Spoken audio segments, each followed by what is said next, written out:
Hello, Dr. James Bogash, expert in health and longevity, and as a father of a teen, my son is 17, this particular study really is relevant, let's put it that way.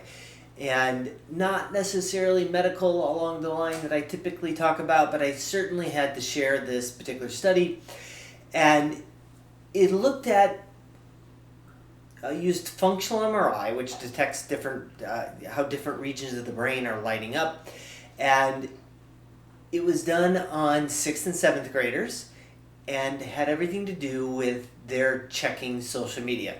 In this particular instance, it was Facebook, Instagram, and Snapchat. Kids are probably not on Facebook much anymore, but the reality is it was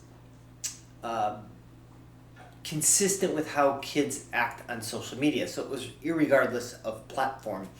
They looked at 169 kids, again, 6th, 7th graders, and they followed them for 3 years, and they did these functional MRIs over time.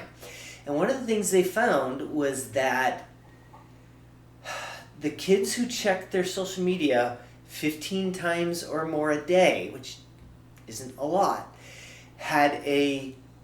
their brains were functioning differently than the kids who did not check social media as often.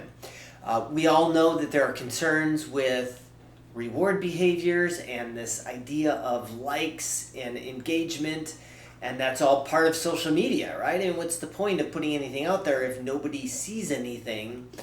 And those likes light up areas of the brain that have to do with reward.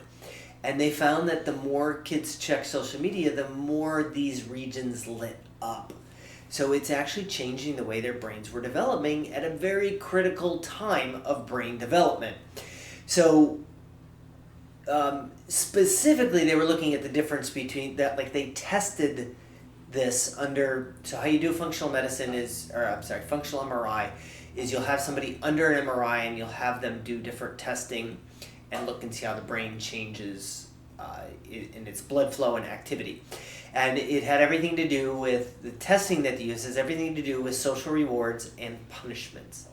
So that's how they determine the testing and how the brain changes behavior.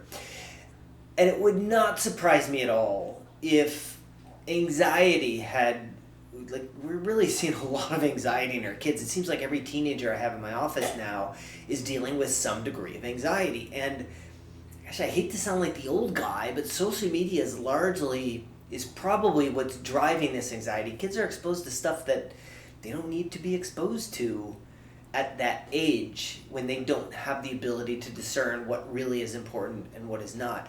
So this study just kind of puts that into perspective, that it is definitely interfering with the way that our kids' brains are developing. We don't really know what that means in the long run, given that society is definitely more digital than it was 20 years ago, 30, 40, 50 years ago.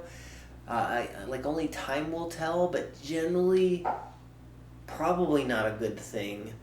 And it probably has everything to do with the anxiety and depression that our kids are dealing with more today than ever. As always, I'll post a link to this particular study in the description. Make sure you like this video, share it with somebody who you think needs the information, and subscribe to the channel.